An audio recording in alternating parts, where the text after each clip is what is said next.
a gente é uma espécie altamente letal.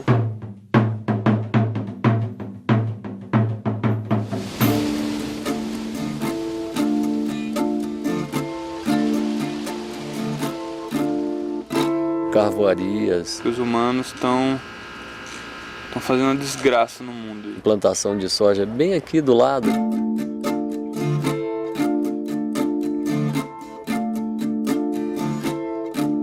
A gente vê caminhão passando os carvão aqui do Tocantins para o sul, para as siderúrgicas. A nossa água, ao longo do tempo, está acabando. Os impactos são muito sérios. O cerrado está acabando.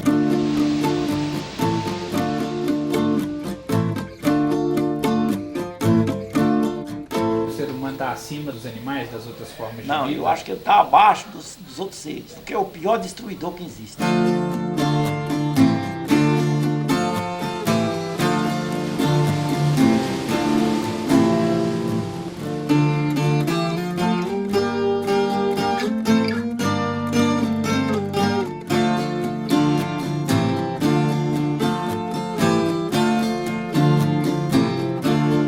Dos anos 70 para cá, o Brasil avançou muito em termos de conseguir, pelo menos, proteger uma parte razoável dos seus ecossistemas, de forma a, pelo menos, salvar parte dessa biodiversidade. A gente iria, no mínimo, a 17% do território em unidades de conservação, se computar áreas indígenas nesse pacote. Para nós é um privilégio. Parque Nacional é alguma coisa assim de que, poxa, consideram a nossa região bonita, consideram a nossa região importante. Nós temos algumas coisas especiais que devem ser conservadas, que devem ser preservadas. É muito fácil para aquelas pessoas dizer que é bonito e tem que preservar, dá para viver sem derrubar mato, sem fazer isso ou aquilo, porque ele já tem uma estrutura econômica razoável ou não vive totalmente da cultura da terra. Porque aqui nessa região cada um tinha um gadinho, uns cavalos para montar, criação de animais assim.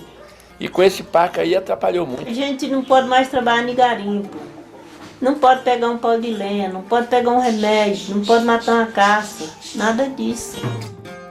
Acabou tudo. As leis são muito rigorosas e se nós formos obedecer às leis que existem, ambientais, é impossível nós sobreviver. Eu agradeço todo dia da minha vida ter decidido vir morar no entorno de um parque nacional e substituir dentro de mim, no meu coração, na minha mente, valores. Tem muitas coisas boas o fato de se morar numa área de preservação ambiental. Ao mesmo tempo tem algumas angústias também. As coisas boas que eu digo é que todo mundo que chega aqui é que visualiza no primeiro momento, né? A Mata Atlântica praticamente intocada, né? O mar, a vida pacata, tranquila. As angústias que eu tenho é em relação às pessoas mesmo, à população, né? São pessoas que têm um dos piores índices de desenvolvimento humano do país. Eu me sinto um privilegiado de ter uma propriedade próxima do Parque Nacional. Eu acho que esse modelo de conservação é gerador de pobreza. Há uma falácia e um discurso vazio que qualifica os esforços de conservação como os responsáveis pela pobreza, pelos responsáveis pelo não desenvolvimento. Vamos ver por onde começar.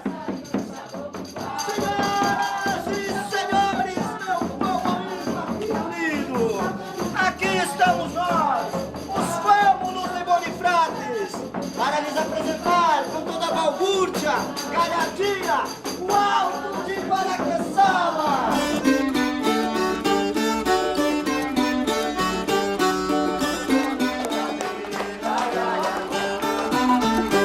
Eu te benzo e te curo com a merda do mundo. Com Jesus, ajunta nós, moço faceiro. Mundo tudinho deve ouvir nosso cantar. Trago de Dantes o saber e a formosura. Guaraqueçaba, seu soluço vai findar. No mundo todo precisa de um ponteiro que o seu rumo no destino vai traçar. A nossa seta volta pra Guaraqueçaba. Abençoa, Senhor Divino. Novos caminhos, no horizonte vai brilhar. Novos caminhos, no horizonte vai brilhar.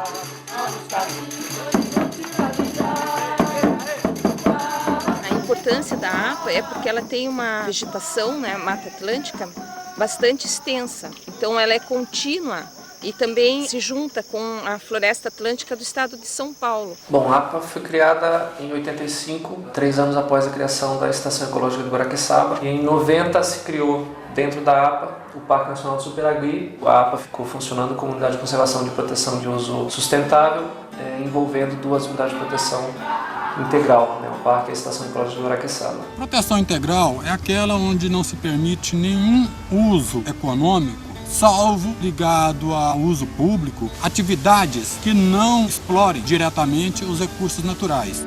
Um parque nacional, uma reserva biológica. Uma APA é uma unidade de conservação de uso sustentável, porque ali tem pessoas morando lá dentro e que podem explorar comercialmente a partir de um manejo devidamente planejado. Além de proteger o entorno da estação ecológica, ela foi criada com o objetivo de proteger um dos maiores remanescentes de área contínua de Mata Atlântica. Uma faixa como essa, contínua, é rara no país.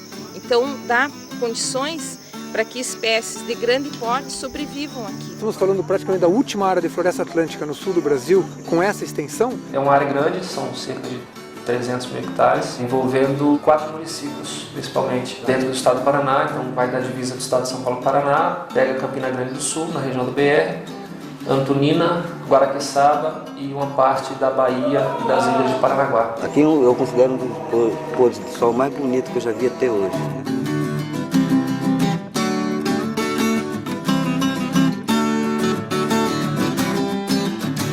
Cerca de 57 comunidades, uma área de 2.000 km². Geografia atípica, serra de um lado, a faixa litorânea do outro.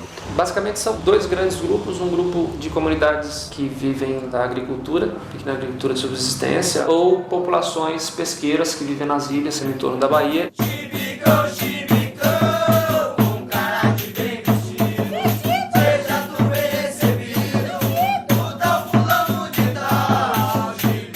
Trabalhava 1 ano, 2, a partir do momento que ele via que aquela terra estava não estando produzindo mais, deixava aquela se recuperar e entrava em outra área. Derrubava a mata, queimava e plantava e colhia o suficiente para o seu sustento, da sua família. Essas populações caiçaras foram originárias de pequenos proprietários que caíram quase que na miséria com a extinção de determinados ciclos econômicos, no caso aqui o arroz. Essas comunidades se voltaram para outras atividades menos rentáveis, né? Associando no caso aqui a pesca, por exemplo. Só depende muito da safra. Uma das safras principais na nossa vila é o caranguejo. Caranguejo, né, prima? Depois vem o camarão, né? Não é assim um custo que a pessoa ganha bem. Depois vem o peixe, né? Quer caçãozinho? Quer carne de primeira?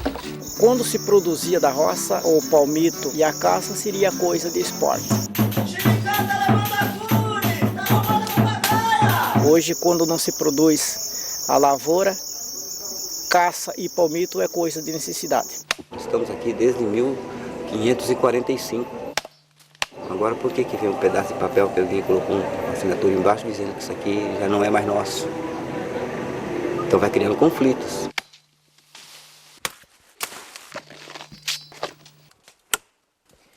Esse aqui já dá mais de vida. Uns 20 já dá um peixe. Porque eu não concordo se eles vão cometer ladrão. Ele, coitado, está sobrevivendo, ele é sofredor da vida. Eles não têm o direito dele, sempre para meter ladrão. É um troço que é uma palavra que não se diz, bom. Um pai de família que está sofrendo no mato aí para levar pão cada dia. São famílias tradicionais, com pouco acesso a tudo. São comunidades carentes e isoladas. A própria legislação, que inclusive eu considero correta, não estou dizendo nada contra a questão da legislação para ser preservada, mas ela deveria ser adequada à realidade. A gente vive de teimoso, né? A gente vive de teimoso, é complicado. A gente vive assim que eu estou falando, né? A gente pega o facão, sai pro mato, seja o que Deus quiser. Você já teve que correr aí da polícia, de Ibama, no mato? Aí? Várias vezes. Várias vezes escapei. Fui obrigado a correr. Perdi o produto, mas não me entreguei. Isso aí é a vida de um cristão? Andar acuado, parece uma caça do cachorro? Para poder sobreviver? Como já aconteceu de mim, deu pousar no mato, para sair outro dia que a florestal bateu no nosso acampamento. A gente perdeu o mês, entendeu? E quem fica em casa? E as contas? Água, luz, remédio, e a comida para casa? Quem que vai dar? Chega com um arsenal bélico, ao lado de uma canoinha remo, né? Às 4h30 da manhã, essa rede aqui está fora da malha. Está fora da legislação, então você está autuado. Só que ele esquece que às 4h30 da manhã é a hora que o cara está pegando o almoço da família dele, né?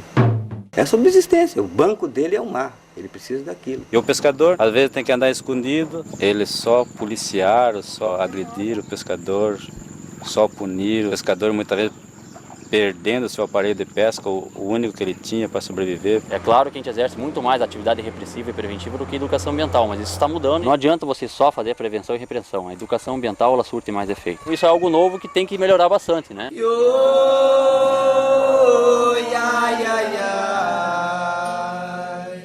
Choro de toda a mata, ai, ai, ai. Choro de cachoeira, ai, ai, ai. Chora todo o amor, chora o pranto, choradeira, ai, ai, ai, ai. Choro de toda a mata, ai, ai, ai. Choro de cachoeira, ai, ai, ai. Chora todo o amor, chora o pranto, choradeira, ai, ai, ai, ai.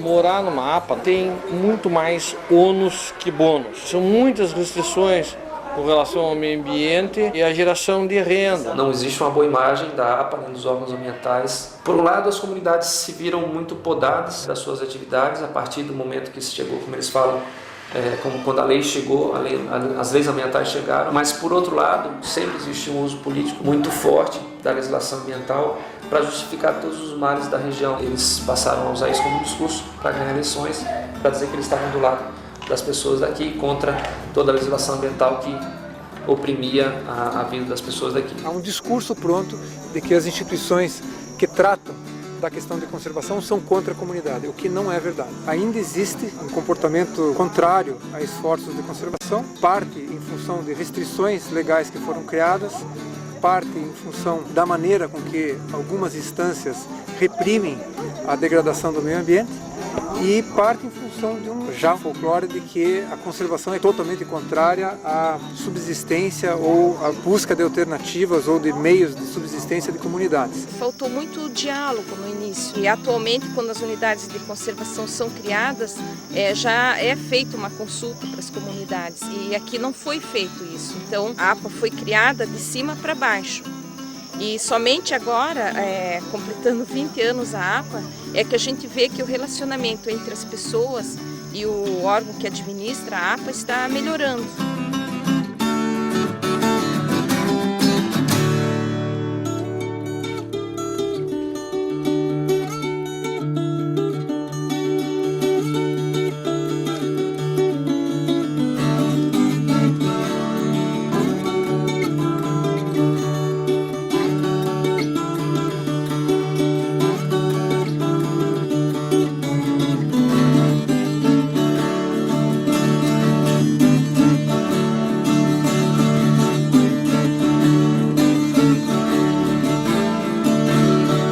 Isso aí era o seguinte, vamos dizer que era uma terra que nós falamos de evoluto, ou que seja do governo, e então ali ninguém proibia, então cada um criava sua vaca, 10 vacas ali dentro. Cada um tinha uma posse em algum lugar, tocava uma rocinha em outro lugar, e ali os animais ficavam por ali. A minha família, por exemplo, não tinha condições de comprar terra, criava assim, aí fecharam, teve que terminar com os animais porque não tinha como criar. Depois de um certo tempo, não se pôde mais exercer a profissão de garimpeiros porque o parque foi crescendo e os garimpos ficavam dentro da reserva. Por virar parque nacional, não ter outra alternativa de renda para os moradores, ficou assim, um período assim, bem grande de muita pobreza. Foi implantada numa época que aqui era predominante a atividade garimpeira.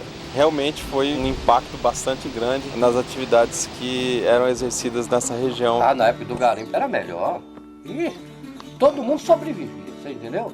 Todo mundo tinha seu dinheiro no bolso. Através mesmo da ecologia, né, é que foi acabando. Acabou tudo, acabou os garimpos. Paia de buriti que antigamente a gente tirava aí na estiva para rebuçar as casas, não tira mais. Madeira não pode tirar mais. Nada. Agora você vê cobra. Cobra é um inseto, ninguém pode deixar, porque um inseto daquele, tem cobra não quer que mata. Você já volta, toda razão. De repente você não pode mais criar, você não pode mais plantar, você não pode mais prover a tua subsistência da tua família porque o governo desapropriou e não pagou. Alto Paraíba foi formado através de garimpo, porque esse score que você está vendo aí, todinho, é lavra dos bandeirantes, entendeu? Aí depois que acabou o garimpo de ouro, aí veio o cristal. Em 45, já quando eu entendi assim, já tinha garimpo. O garimpo de cristal mesmo ele começou em 32, foi a época forte do garimpo na região. 32 até 56. Naquela época era usado muito para fazer material bélico, grandes lentes de lunetas e tal, essa coisa. Então, nessa época o cristal tinha um valor muito grande. O município de Alto Paraíso, todo lado que você furar, se for furar hoje, dá cristal. Essa unidade de conservação ela foi criada em 11 de janeiro de 1961 com o nome de Parque Nacional do Tocantins. Tinha 10 vezes o tamanho que ela tem hoje aproximadamente, 625 mil hectares. Ia das margens do rio Tocantins até aproximadamente a cidade de Alto Paraíso. Por conta de pressões políticas e econômicas, sofreu sucessivas reduções, uma em 72 e uma em 81, chegando ao tamanho mínimo que ele teve até hoje, que foi 60 mil hectares. Por um decreto em 1990, ele novamente foi ampliado, foram inclusas algumas áreas, inclusive a área de visitação, a atual área de visitação, e hoje o parque tem 65.514 hectares. É uma reserva de grande importância biológica.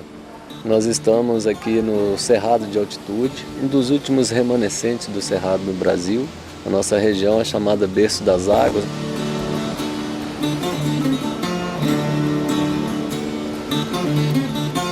Preservar uma porção de cerrado intacta, porque o cerrado está sendo muito mexido por aí, né?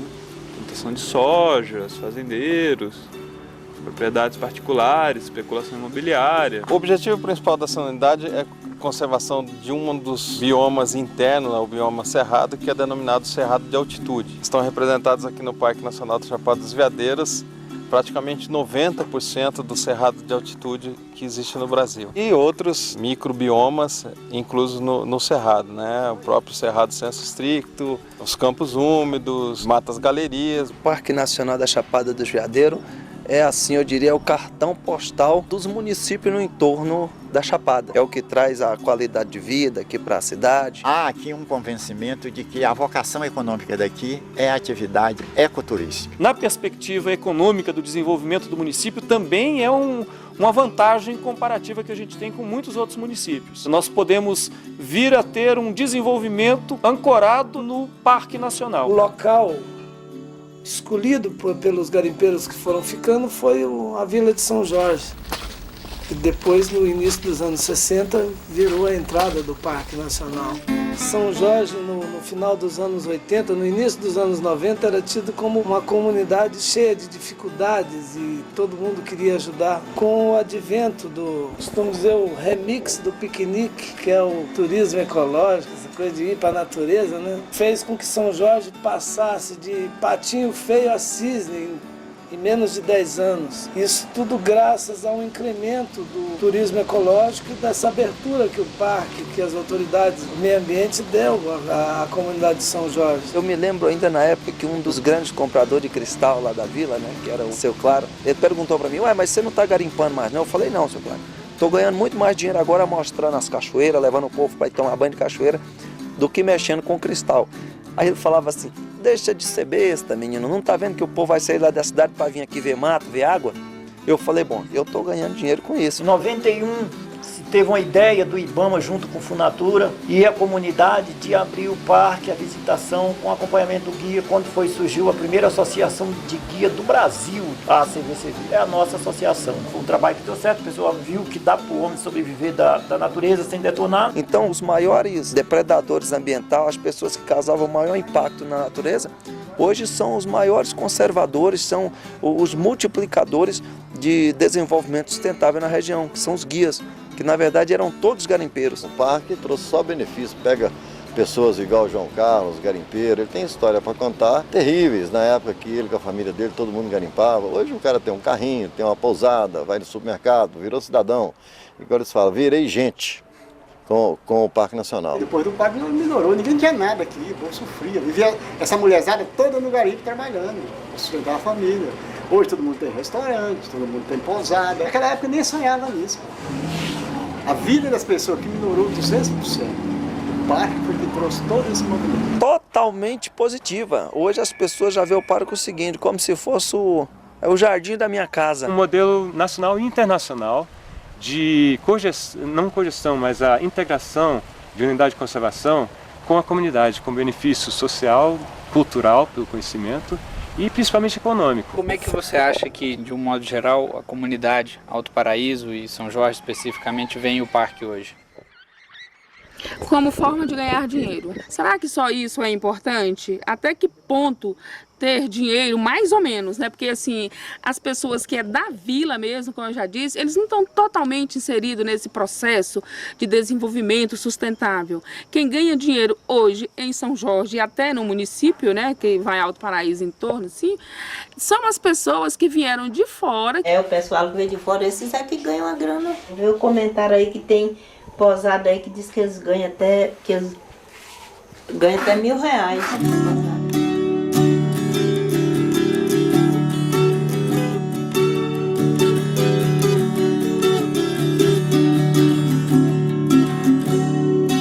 Cria atrito direto com o pessoal do entorno, principalmente o pessoal do sítio vizinho. Um exemplo mesmo, o fogo que queima a nossa propriedade aqui sai de dentro do parque e queima a nossa propriedade. E ninguém responde por isso. Imagine saísse da nossa propriedade e queimasse o parque. Aí a gente ia responder por isso, né? Proibir o fogo. Isso não existe, não pode existir. Não mesmo. Se Deus não quisesse fogo, Ele fazia o mundo como fez, sem necessidade de fogo. Nunca foi proibido, ele deve ser licenciado. E na licença, logicamente que a gente induz os melhores períodos, orientação quanto ao horário. Mas a proibição pura e simples, não. Anteriormente, era governado toda essa chapada por 3 fazendeiros. Esses homens faziam diferente do parque. O parque contrata gente para pré-fogo para pagar o fogo. Esses homens pagavam para colocar o fogo. Só que eles pagavam para colocar o fogo. Agora, na época chuvosa, deu um dia de sol, o capim está seco, ia lá e colocava o fogo. Eles pagavam para ir lá colocar o fogo e vigiar. Queimava aquela quantidade, o necessário. Tinha o tempo certo de queimar, acerava tudo, queimava, só para fazer a queimada para o gado, para o animal. Não tinha problema nenhum. Tinha um período de queimada, você tinha a brota, e na medida que você tinha a brota da vegetação, o gado subia para a chapada, onde se situa o parque, a maior área do parque. Agora, o que ocorre? Essa formalização da lei proibindo o fogo.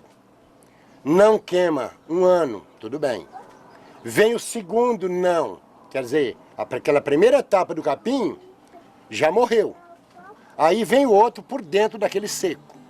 Aí vem vindo assim e vai acumulando. Quando vem o fogo por raio, ou por ser humano, ou pelo cristal, de qualquer maneira que vier o fogo, vem o arraso, nós estamos falando de arraso. É aquele fogo bravo, aquele fogo de 10, 15 metros de altura.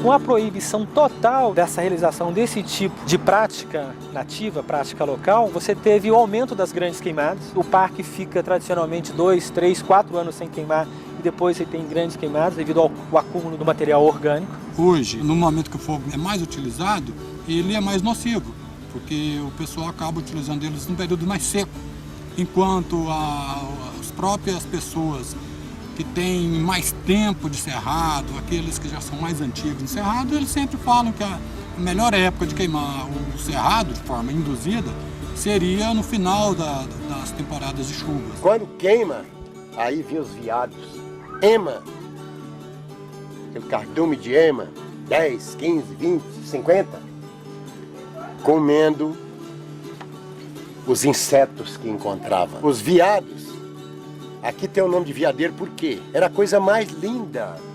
Você andava numa campina dessa aí, após um fogo que vinha a brota, Você olhava assim de longe, parecia ser uma bezerrada gir, castanha, afastada das mães.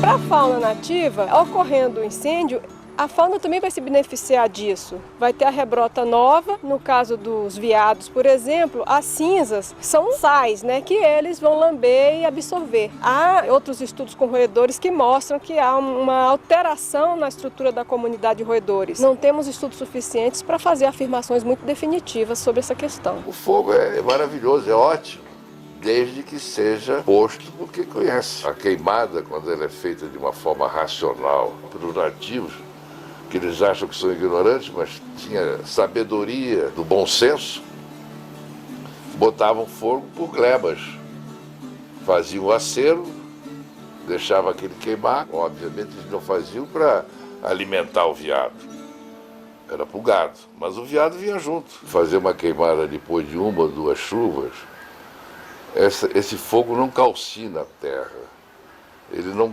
destrói os micro-organismos. Grande parte das plantas do cerrado, elas estão iniciando sua reprodução no final da estação chuvosa. Isso significa que elas vão estar colocando flor, fruto e dispersando semente exatamente na estação seca. Para algumas espécies, se o fogo ocorre nessa época, a gente vai ter a perda de 100% da produção de sementes daquele ano. Tem outras, principalmente espécies arbóreas, que podem proteger um pouco essas sementes dentro de frutos lenhosos. Aí dentro elas conseguem permanecer viáveis. Então, quando o fogo acaba, esse fruto vai abrir e essas sementes vão ser liberadas e poderão germinar. Mas isso não é regra geral. Para o cerrado, embora existam espécies que têm, por exemplo, dormência de semente quebrada pelo aumento de temperatura, comprovadamente, a gente ainda não assume que as espécies aqui são totalmente dependentes do fogo. A gente não tem volume de dados produzidos em relação ao fogo no cerrado suficientes para a gente fazer essas recomendações. Eu também sou contra o fogo, principalmente da forma como ele está acontecendo agora, irracionalmente. Mas quando ele é colocado de uma forma lógica, de uma forma racional, ele é profilático. O que precisa divulgar é que fazer o fogo controlado é uma prática permitida, desde que autorizada. E quem autoriza? O IBAMA. Toda unidade de conservação nossa, ela está lá apta a fazer a orientação, a fazer o licenciamento nos períodos que são os mais corretos para a queima.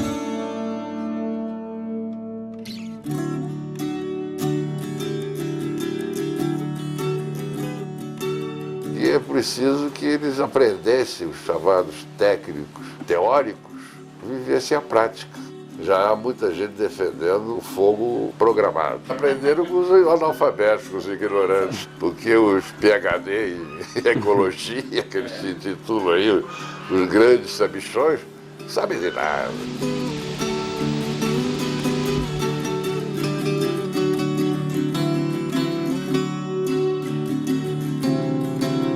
Os formalizadores das leis são homens da cidade, homens da capital, homem de gabinete, homem que conhece tudo a fundo dentro da cidade e não conhece o interior. Não conhece nada. Não conhece nada. Talvez nunca pôs o pé no chão. Eles fizeram a lei, né, de cima para baixo. Fizeram entre eles e as leis não foram feitas com o pescador, com quem realmente conhece, né? Porque ele sabe lá só na teoria, não tem a prática, não tem o dia a dia, e o pescador tem. A partir do momento que eles sentarem com o pescador, tentar rever as leis e procurar fazer da melhor forma possível, que seja para o lado bom do meio ambiente e o lado bom do pescador. Essas populações têm um grande conhecimento da própria natureza, que elas convivem com a natureza, dependem da natureza, e essa natureza faz parte do seu território, do seu lugar. Aí vai tirando ele, daí junta ele bastante assim, ó, daí vai coxando o dedo aqui, ó. Vai coxando ele, ele dá um cabo que não tem que cortar. O lugar em que as tradições se construíram, em que o seu modo de vida foi desenvolvido. A riqueza de conhecimento desse povo deixa qualquer um babando. Você anda no mato, eles mostram essa árvore serve para quê? Essa planta aqui é a capim-puba, a gente fazia colchões antigos, colchão que durava, aquela casca daquele pau é bom para aqueles negócios feridos que dá. A água dela. Como é que ela chama? Cana de brejo. Isso aqui é bom para chapa, tudo quanto é coisa é bom. Essas flores aqui o pessoal colhe, esse coco aqui é... Mas 80% das plantas que planta conhece, tem uso e sabe como tirar, que lua que tira. Precisamos primeiro ter mais humildade, que a ciência por si só não vai resolver a questão ambiental. Existem outras formas de saber que estão sendo cada vez mais valorizadas e que não são da ciência dura, incluindo aí o conhecimento dessas populações. As pessoas da universidade ou dos órgãos de pesquisa tinham uma visão de gestão voltada a partir de um conceito técnico, acadêmico, e que os conhecimentos das pessoas que vivem naquele local, determinado local, nunca puderam ser considerados. Pessoas analfabetas muitas vezes têm um saber muito maior sobre o local onde elas vivem, no meio natural, do que técnicos. Então essa soberba dos técnicos eu não compartilho. Eu acho que a gente tem muito que aprender. Você poda toda uma forma de um conhecimento tradicional de exploração de recursos florestais em função do que está definido na legislação e nem abre conversa para flexibilizar esse conceito ou para discutir esse conceito ou para discutir uma adaptação dessa legislação às realidades específicas. O problema, às vezes, não é o saber do técnico, é o que o técnico representa, uma legislação que não tem a ver, que limita e que não negocia algo que deveria ser negociado. Às vezes, a ciência tem mais possibilidade de conciliação e de poder negociar e poder justificar do que a técnica no sentido de legislação. O que nós propomos é uma confluência do conhecimento tradicional e do conhecimento científico, no manejo dessas unidades. Um saber da conservação, ele vai nascer da troca desses saberes, do saber tradicional das populações tradicionais, do nosso saber técnico. Consorciar o conhecimento do camponês com o conhecimento culto, com a teoria, que o camponês ele tem a prática. Mas talvez ele tenha uma prática muito rude. Mas se juntar com a teoria, ele pode ter uma prática aperfeiçoada, mais aprofundada, pode adquirir condições de trabalhar até sua fonte econômica, consorciando a preservação do meio ambiente. Essa religação dos três saberes que é importante.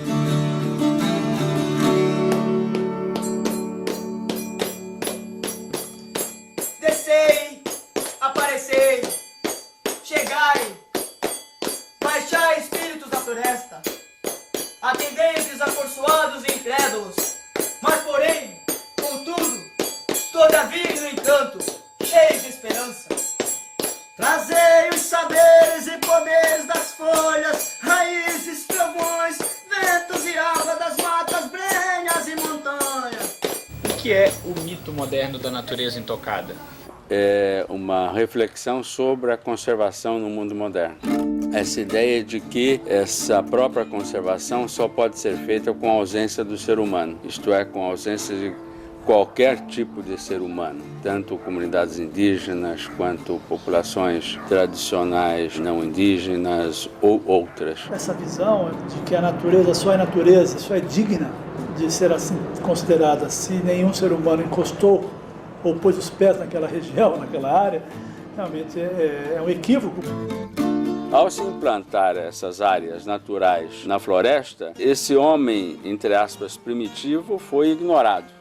Ou porque não tinha nenhum valor, ou porque fazia parte da própria floresta. A preservação ambiental não é só preservar a natureza, é preservar conhecimento, é preservar a tradição, é preservar a história, é preservar a memória de uma determinada região. E essas pessoas, como Valdomiro, Dona Osília, seu Chico Preto, que são as pessoas daí, que estão aí, historicamente, antes de chegar aos parques, antes de chegar à ideia do Estado, do aparato, do establishment, de defender áreas para o interesse coletivo. Preservar o cerrado tem que preservar aquele cara. Nós, pescadores, nós nativos, também fazemos parte da natureza. Nós também temos que ser preservados, que fazemos parte da natureza, dependemos da natureza para sobreviver. O problema está no fato de que até muito recentemente, quase 100% dos administradores de parque eram cientistas naturais ou pessoas formadas em biologia, em geologia, que não têm nenhum conhecimento de como a sociedade funciona, ou muito pouco conhecimento. O ideal para eles é tratar direto com as plantas ou com os animais. gerir o meio ambiente é gerir conflitos de uso. Administrar a natureza é administrar formas distintas que o ser humano usa para ver e administrar ele mesmo a natureza. Que administrar não é uma imposição do homem em relação à natureza, mas são consensos que podem ser formados pelos diversos grupos sociais em relação à conservação. O problema não é a natureza, o problema é o homem.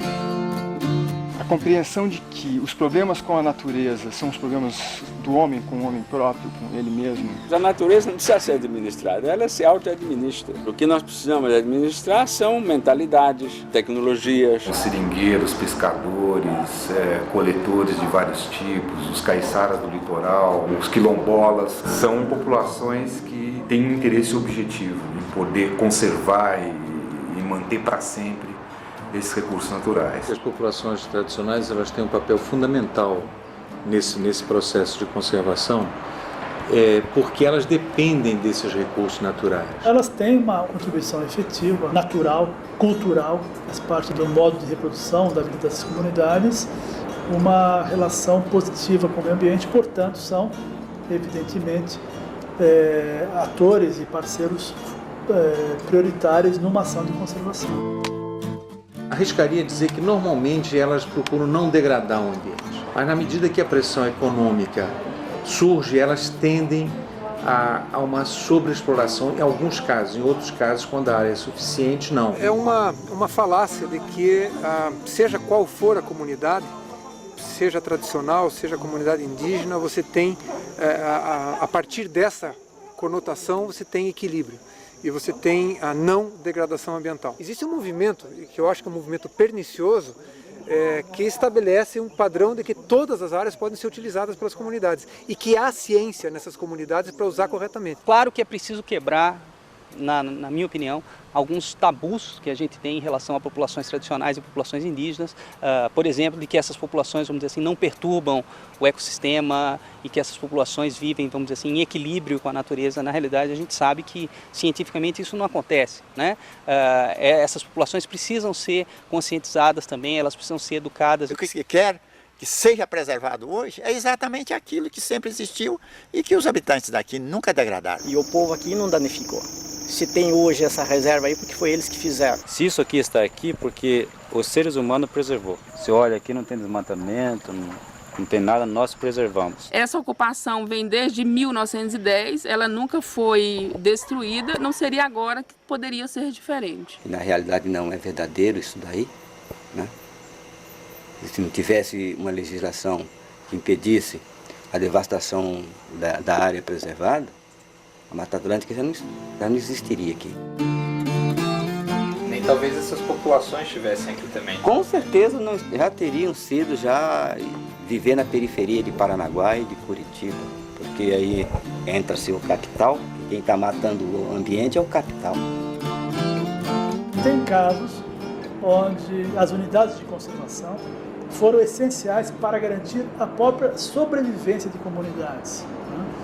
Casos de populações locais que vinham sendo expulsas por processos de grilagem de terra, por exemplo, e que quando você cria a unidade de conservação, você dá uma estabilidade territorial. Qual é o papel que se dará às populações nativas que vivem aí? Essas áreas reservadas, elas são importantes, né? Parques e reservas. O que nós discutimos é se não existem outras formas de fazer isso que sejam mais adequadas, sejam mais democráticas, tenham uma incorporação desse conhecimento nativo. O que nós queremos é exatamente uma conservação até mais rígida, mas com a participação dessa população. Isso não quer dizer que nós não possamos ter, em determinadas regiões, áreas de santuário, totalmente afastado do contato ou do impacto humano do ponto de vista de atividades econômicas.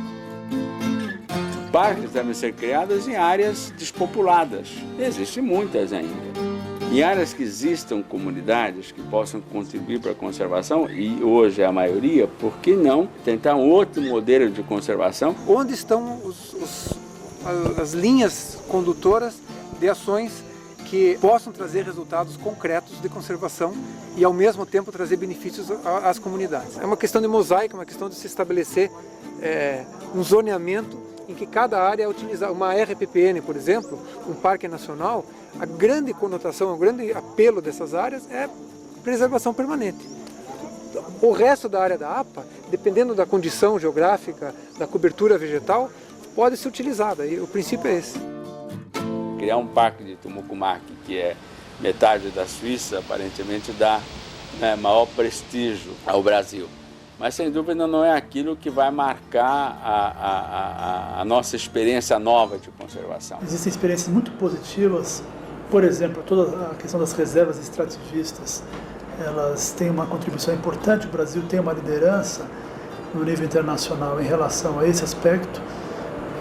Isso tem crescido muito, nos últimos anos foram criadas dezenas de reservas extrativistas e elas, de fato, têm marcado um diferencial em relação à conservação e uso sustentável da biodiversidade. A única unidade de conservação do mundo natural que é brasileira são as reservas extrativistas e não foram criadas pelo Estado. Elas são fruto do movimento dos seringueiros. Devia orientar a população em geral, principalmente da população dos sítios vizinhos, no entorno do parque, como fazer um trabalho assim, de uma forma mais correta, um desmatamento, um plantio, uma roça, uma coisa assim, e não só chegar no cara, notificar, multar, fazer aquela coisa toda. Tentar conscientizar e educar o pescador. E principalmente a alternativa. Isso que falta para nós como pescador, a alternativa. Um meio de sobrevivência. Já passou, eu acho que de muito tempo, a ideia de que só pode se dizer não para aquilo que a lei prevê e não dar alternativas para aquilo que a lei está proibindo. Acho que a gente tem que dar muito mais alternativas do que negar as alternativas que existem. Essas comunidades, embora elas tenham uma tradição e modos de vida compatível, elas precisam de apoio, elas precisam de aprimoramentos tecnológicos, acesso a mercados. A conservação dos recursos naturais, que muitas vezes essas comunidades fazem, elas têm um custo. Caberia a gente pensar de que forma a gente poderia pagar esse serviço ambiental que essas comunidades prestam. Recentemente nós vimos a manifestação dos sojeiros aqui em Brasília. Parece que o governo concedeu a eles 3 bilhões de reais para que eles cubram seus prejuízos e continuem na produção. Eu acredito que a gente deveria fazer coisas semelhantes com as comunidades tradicionais. O serviço que elas prestam na conservação da água, na qualidade do ar, na paisagem, isso tem valor. Conservação é uma atividade custosa. Essa sociedade tem que colaborar para que essa comunidade local conserve a natureza de forma adequada. A gente não pode debitar essas populações, aos povos indígenas, o ônus de conservar uma biodiversidade que interessa a todos nós, enquanto todos nós continuamos detonando essa biodiversidade numa proporção crescente.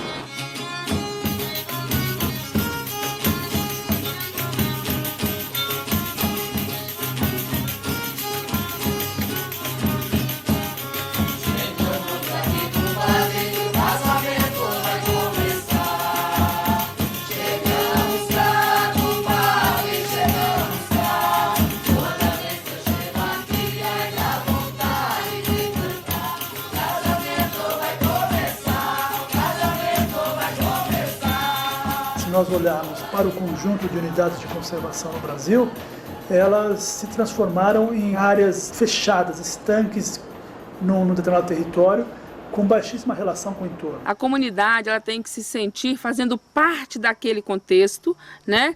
Não assim ser tratado, o parque é do IBAMA, não, o parque é nosso. Essa ligação com a comunidade é extremamente importante para o Parque Nacional da Chapada dos Veadeiros. Existem boas experiências de caminhadas com unidades de conservação no município, em que a comunidade entende o valor da unidade, se responsabiliza, se compromete, compra a ideia mesmo de cuidar daquele espaço, sabe que aquilo ali é precioso para si. Eu entendo que precisa também de uma participação política. Um grande trabalho que a gente precisa fazer é organizar mais a nossa comunidade. A legislação atual já prevê os conselhos consultivos, nos quais participam os diferentes setores da sociedade, inclusive não apenas as populações tradicionais ou comunidades do entorno, mas também os poderes constituídos, municipal, estadual, organizações não governamentais.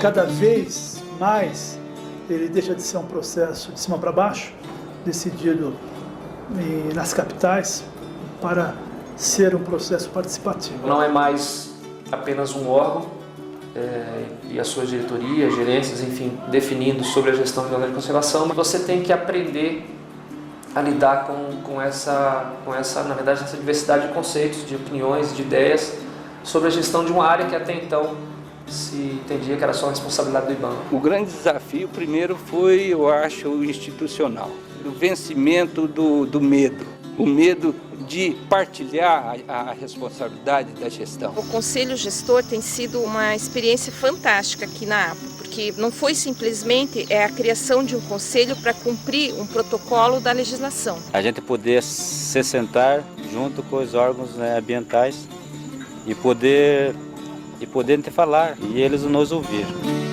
Isso eu acho que é uma coisa de bom que está acontecendo hoje. Tem sido muito gratificante porque nós conseguimos mostrar quais os anseios dos grupos ou da comunidade que representamos. O Conselho é uma grata surpresa, é um esforço muito grande, é um Conselho com mais de 30 membros, que na primeira reunião não conseguiu nem sentar na mesma sala confortavelmente, e hoje esse Conselho, depois de 2 anos e pouco, tem trabalhado seriamente na busca, principalmente das agendas comuns, está evoluindo rapidamente e vai trazer frutos importantes para a APA. A partir do momento que as pessoas começaram a entender que a preservação não é responsabilidade de um órgão ou de um governo, que é de todas as pessoas, o diálogo ficou mais fácil.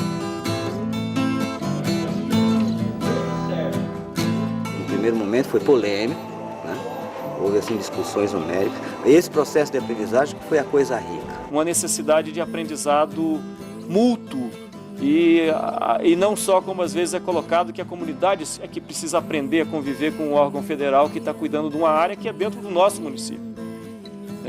Na verdade, o dia que cair a ficha de que o aprendizado é mútuo, a gente vai caminhar bem. Interessante também foi a predisposição das outras instituições de respeitar a opinião do pessoal local. Muitas vezes, alguns pontos que a universidade colocava, o pescador aqui da região questionava com ele a altura. Não, está totalmente errado. Aí o cara tinha o seu embasamento científico, né? Tinha o seu conhecimento livresco, mas que não era compatível com o dia a dia, com a vivência do indivíduo, né?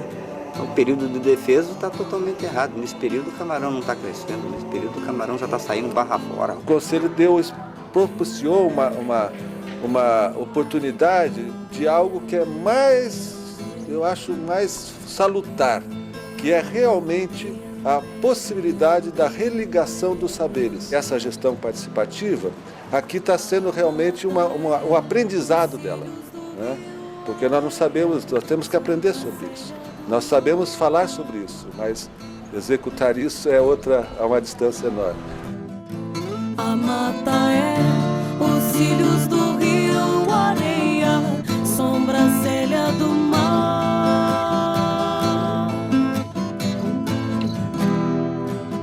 Tromba d'água, maré cheia, são as lágrimas que transportam, não me deixam represar, não me cabe represar.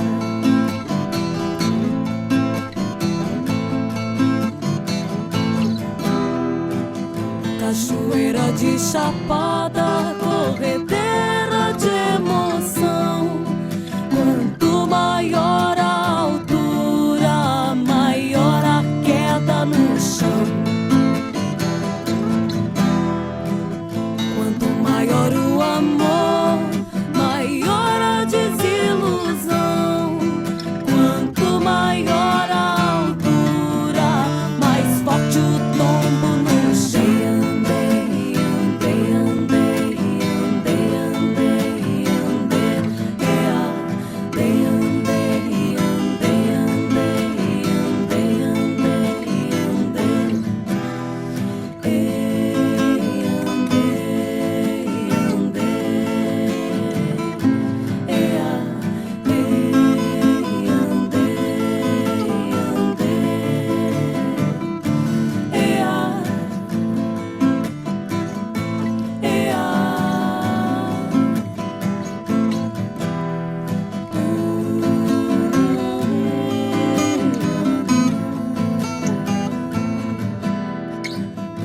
a matar.